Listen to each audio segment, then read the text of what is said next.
bro, getting out of jail is hard enough, Yeah. without actually getting sent to a completely different country.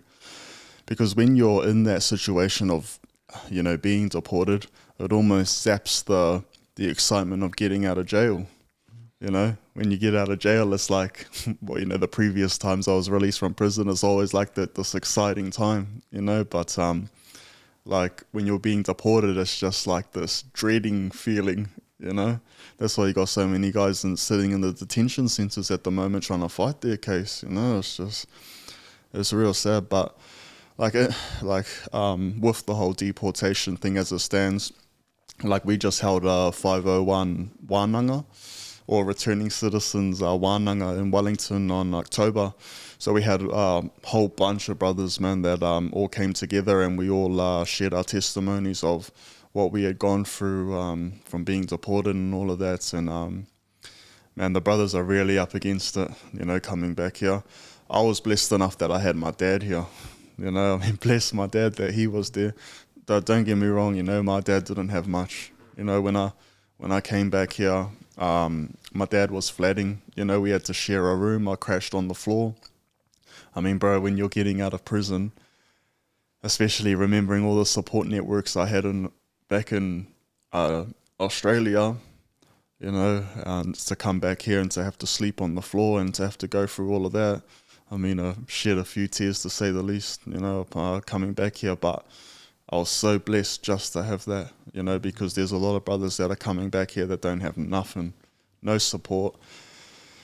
I mean, the reality is, if you're coming back here with no support, you're going to get chucked in emergency housing, which is a sad state of affairs in this country at the moment. You get chucked in a hotel, domestic violence, there's drugs everywhere.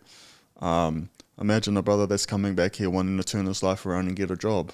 How? You know what I mean? Like, you'll barely be able to sleep at night with all of the noise. Like these were the stories that were coming up in the wānanga we held. So we just realized the importance. Like, we've been doing a lot though, behind the scenes. We've been making a lot of moves to try and make it a bit better for people who are coming back.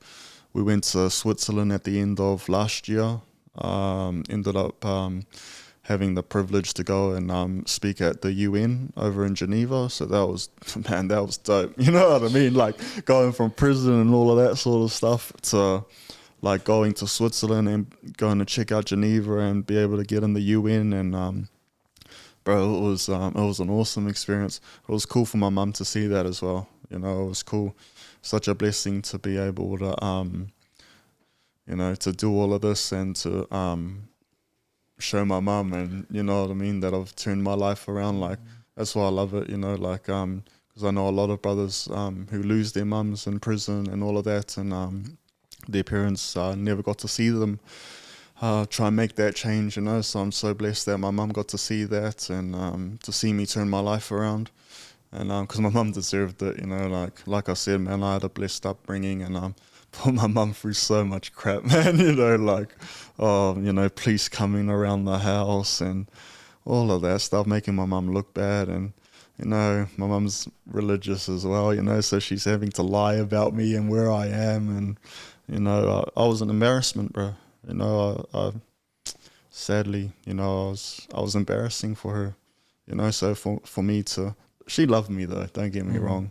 But there was that aspect, like no mum wants their son to be known as the local hood rat, on the streets and stuff. And no mum wants that, And so, it's just a blessing for me to be able to do that. But yes, I ended up going to the UN, so that was a cool experience. I was going somewhere with that, but I forget where I was going to end that. Mandate.